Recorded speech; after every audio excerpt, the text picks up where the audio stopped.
बिस्मिल्लाहिर्रहमानिर्रहीम। अस्सलाम वालेकुम। मैं आपका मेज़बान राजा यासर। पाकिस्तान की सियासत पे आज बात करेंगे। खान साहब ने आज इंटरव्यू दिया है जी, कमरान खान साहब को, दुनिया न्यूज़ पे। और मुझे लगता है कि मुत्तहदा हलकों में और इमरान खान में कुछ बर्फ़ पिघलना शुरू हो गई है। और ये मेरा अपना ज़ाती राय है। वो इस वजह से कि पिछले हफ्ते कमरान खान साहब ने अपने एक ट्वीट में और अपने प्रोग्राम में भी कहा था कि खान साहब के साथ उनका एक इंटरव्यू स्केजल था, लेकिन इंटरव्यू के दिन सुबह कॉल आ गई कहीं से और उनसे कहा गया कि इस प्रोग्राम की रिकॉर्डिंग मत करें, और अगर आपने रिकॉर्डिंग कर भी ली तो ये ऑन एयर नहीं होगा। जिस पर कमरान खान साहब ने अब एक ट्वीट भी किया था और टीवी पे आके बताया था, और आज कमरान खान साहब इमरान खान का इंटरव्यू कर रहे हैं और वो ऑन एयर भी हो चुका है।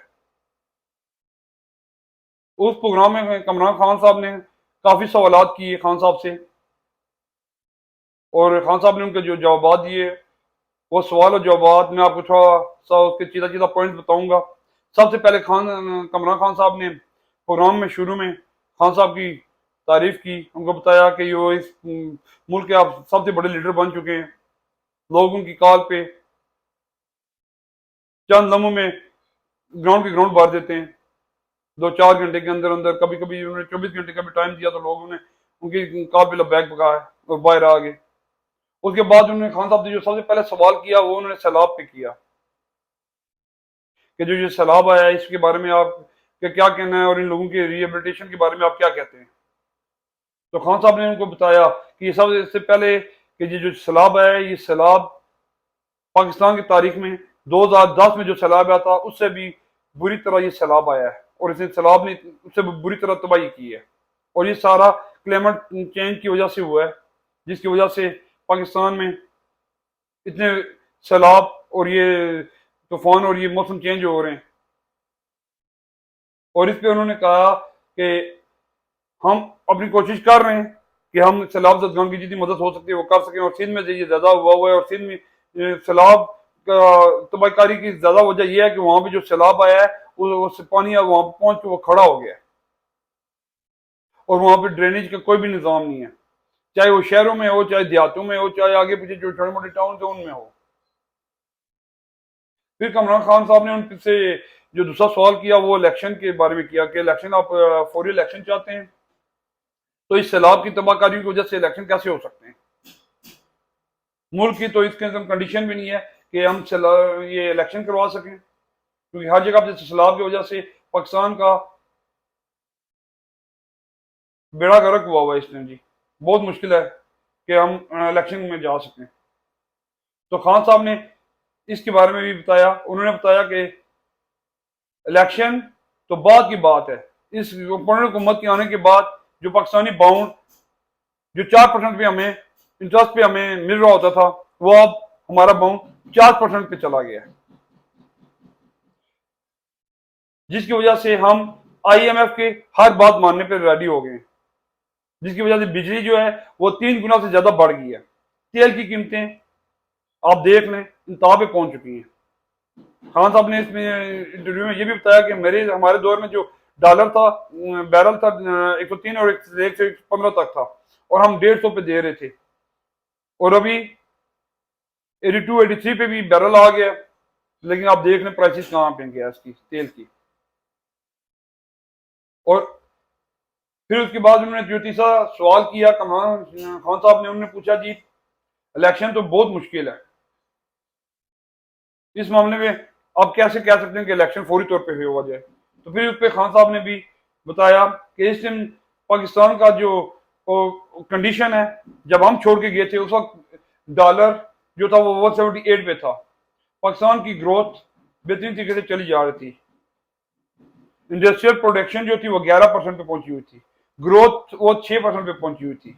और पाकिस्तान में जो 4 बड़ी फसलों का रिकॉर्ड हम कर चुके थे, उसकी सेल भी, गाड़ियों की सेल थी वो रिकॉर्ड पे थी, जो टैक्स हमने इकट्ठे किए थे वो भी रिकॉर्ड पे थे।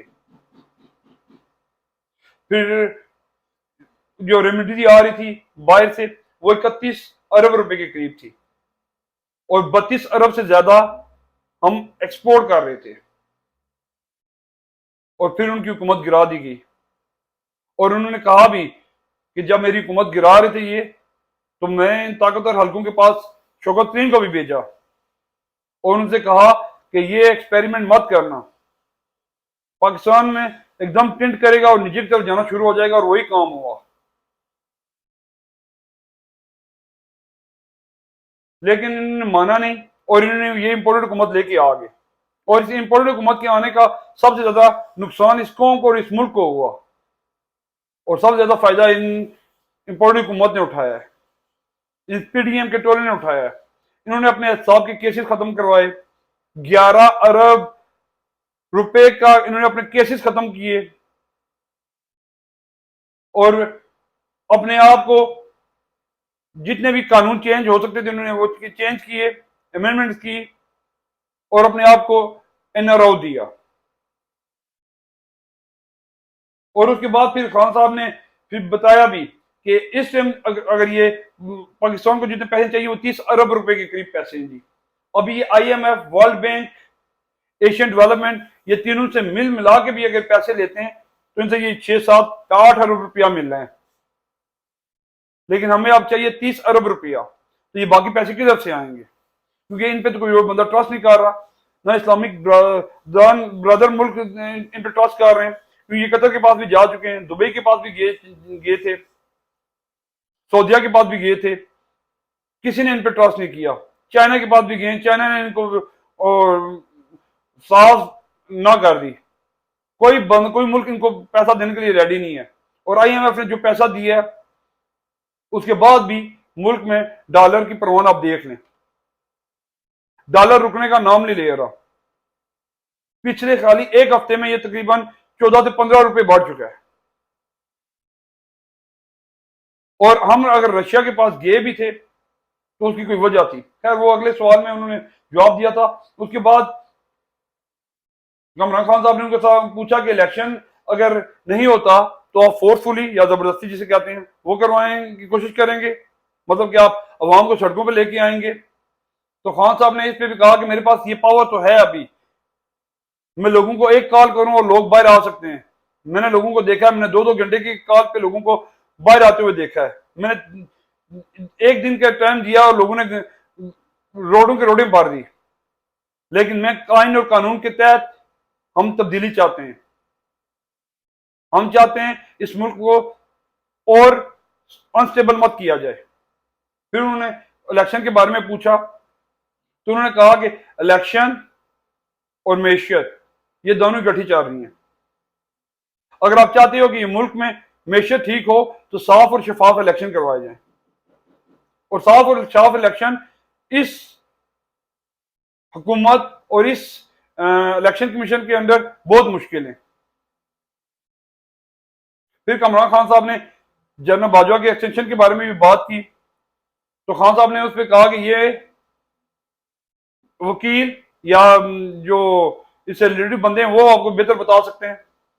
मेरे ख्याल में इनको अभी एक्सटेंशन लेनी चाहिए या ना लेनी चाहिए, इस पे उन्होंने खान साहब ने कोई गोलमोल जवाब ही दिया। उन्होंने कहा कि दूसरी बात कि अगर आप न्याय आर्मी चीफ अगर कोई बंदा लगाना चाहता है तो वो वही हुकूमत लगाए जो साफ और शफाफ इलेक्शन के नतीजे में आए, वो अपनी आर्मी चीफ आके लगा सकती है। और इन दो बंदों की मैंने बात की थी कि जिनकी अपनी क्रेडिबिलिटी तो है नहीं, और ये आर्मी चीफ लगाएंगे, एक जो सिंध का जिसने बेड़ा गर्क कर दिया और दूसरा जो भागा हुआ भगोड़ा है। और इनसे आप कह रहे हैं कि ये आके आर्मी चीफ लगाएंगे, और मैंने इनकी क्रेडिबिलिटी पे बात की है, चीफ ऑफ आर्मी स्टाफ की क्रेडिबिलिटी पे या किसी जनरल की क्रेडिबिलिटी पे बात नहीं की मैंने, और ना ही किसी इदारे की क्रेडिबिलिटी पे बात कर रहा हूं।